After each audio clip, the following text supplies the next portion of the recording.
গতবারের চেয়েও এবার পূজা আরও ভালোভাবে হবে। এটা খুব উৎসব মুখর হবে এবং সবাই এটার পবিত্রতা বজায় রাখবে। রমনা কালী মন্দিরের পরিচালনা পর্ষদের সভাপতি এবং সচিব এবং অন্যান্য গণ্যমান্য ব্যক্তিবর্গ, সাংবাদিক ভাই বোনেরা, আমার সহকর্মীবৃন্দ, আজকে আমার এখানে আসার উদ্দেশ্য হলো, এই গতবার আমি এখানে আসছিলাম, এবারও আসছি, যে এটার প্রিপারেশনটা কীরকম। আমি দেখলাম প্রিপারেশন বেশ ভালো হয়েছে এবং আপনাদের আমি আশ্বস্ত করতে চাই গতবারের চেয়েও এবার পূজা আরও ভালোভাবে হবে। এটা খুব উৎসব মুখর হবে এবং সবাই এটার পবিত্রতা বজায় রাখবে। এটা কিন্তু একটা ধর্মীয় অনুষ্ঠান, এটার কিন্তু একটু পবিত্রতা বজায় রাখতে হবে। এই যে আপনারা অনেকে দেখি দুই একটা যে স্যান্ডেল নিয়ে কিন্তু এটার উপরে উঠবেন না, এতে কিন্তু এর পবিত্রতাটা কিন্তু নষ্ট হয়।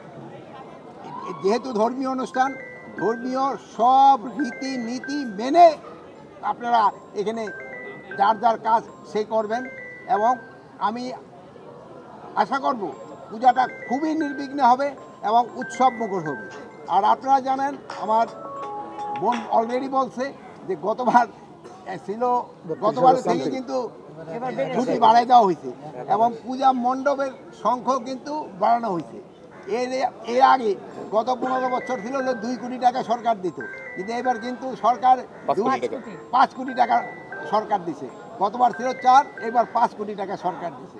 এজন্য এরপরও যদি কোনো রকমের কোনো ধরনের থাকে, প্রয়োজন থাকে, আমরা অবশ্যই দেখব। প্লাস আপনারা জানেন পূজা যেন নির্বিঘ্নভাবে হতে পারে, এই জন্য আমরা একটা কিন্তু নতুন অ্যাপও খুলেছি, কোথায় কি ঘটবে এটার সাথে সাথে যেন জানা যায়।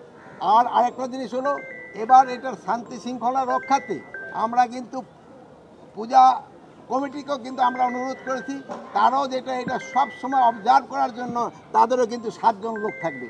আমাদের আনসার থাকবে, অন্যান্য আইনশৃঙ্খলা বাহিনীর লোক থাকবে, পুলিশ থাকবে, সাথে সাথে তাদেরও নিজস্ব লোক থাকবে। কোনো 24 ঘন্টা এটা পুরো অবজারভেশনের ভিতরে থাকবে। মানে এইটা অবজারভেশন কিন্তু শুরু হয়ে গেছে, মানে পরিচালনা পর্ষদ দিয়া কিছুদিনের ভিতরেই কিন্তু আইন শৃঙ্খলার বাহিনীও লোক চলে আসবে। কিন্তু আপনাদেরকে আমি আমার সবচেয়ে বেশি অনুরোধ হলো, এটা পবিত্রতাটা আপনারা রক্ষা করবেন এবং সব ভালোভাবে যেন সবাই এটা উদযাপন করতে পারে, এটা দিয়ে খেয়াল করবেন। এটা কিন্তু শুধু হিন্দু ধর্মের লোকে আসে না, সব ধর্মের লোকে কিন্তু এটা দেখার জন্য আসে। এই জন্য সবাই যেন ভালোভাবে দেখতে পারে, এটারও তারা ব্যবস্থা করবেন। আর এই যে এইখানকার যে পরিচালনা পর্ষদ আছে, তারাও কিন্তু গতবার খুবই সুন্দরভাবে, সুষ্ঠুভাবে এবং উৎসবমুখর পরিবেশে এটা কিন্তু করতে পারছে। এবারও তারা করবে, এটা আমি আশা করি। আর এখানে আইন শৃঙ্খলা পরিস্থিতি ভালো থাকবে, এখানে কোনো রকমের কোনো অসুবিধা হবে না। মাননীয় উপদেষ্টা, এইবার কি কোনো ধরনের জঙ্গি হামলার কোনো হামলার কোনো হুমকি নাই, সব কিছু ভালোভাবে। আপনারা তো শুনছেন, আমাদের ভাই বোনেরা অলরেডি কিন্তু তারা বলছে। এখনও আপনারা বাইরের কোনো কথায় কান দিবেন না, আপনারা বাইরের কথায় কোনো কান দিবেন না। এটা যেন ভালোভাবে, এটা আপনাদেরও কিন্তু সবাই সাহায্য সহযোগিতা দরকার।